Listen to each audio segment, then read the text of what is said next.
comin' with her arms full, and stoppin' to lean against the Babbit fence, and I run out and took her bundles and carried them to her house. Then I went home, and never spoke one word to her, though she called after me dreadful kind of pitiful. Well, that night I was taken sick with a chill, and I was sick as I wanted to be for 2 weeks. Mrs. Babbit had seen me run out to help Luella, and she came in and told me I was going to die on account of it. I didn't know whether I was or not, but I considered I had done right by Erastus's wife. That last 2 weeks, Luella she had a dreadful hard time, I guess.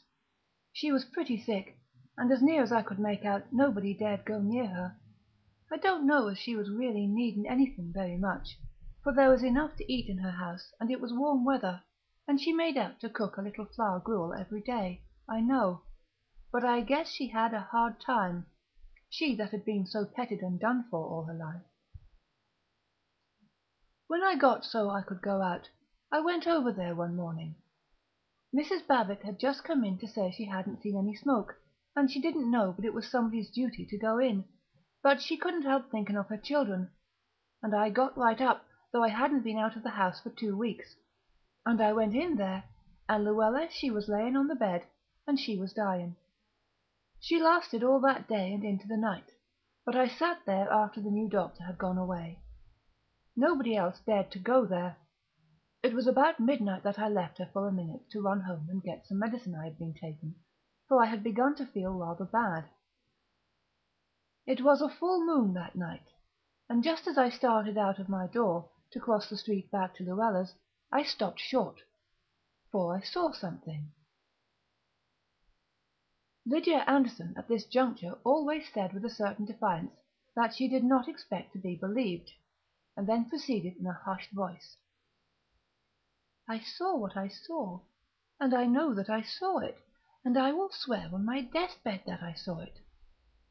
I saw Luella Miller and Erastus Miller and Lily and Aunt Abby and Maria and the doctor and Sarah all going out of her door, and all but Luella shone white in the moonlight, and they were all helping her along till she seemed to fairly fly in the midst of them.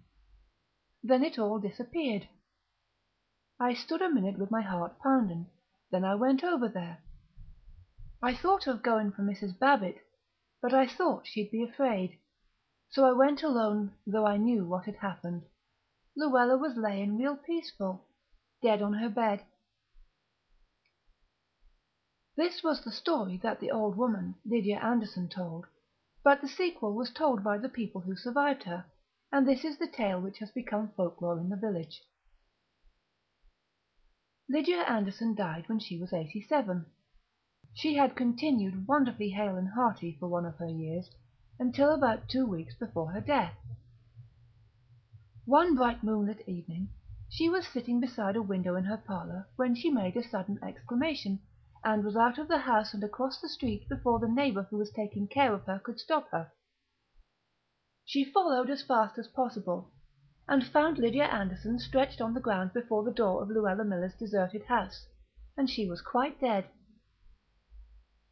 The next night there was a red gleam of fire athwart the moonlight, and the old house of Luella Miller was burned to the ground.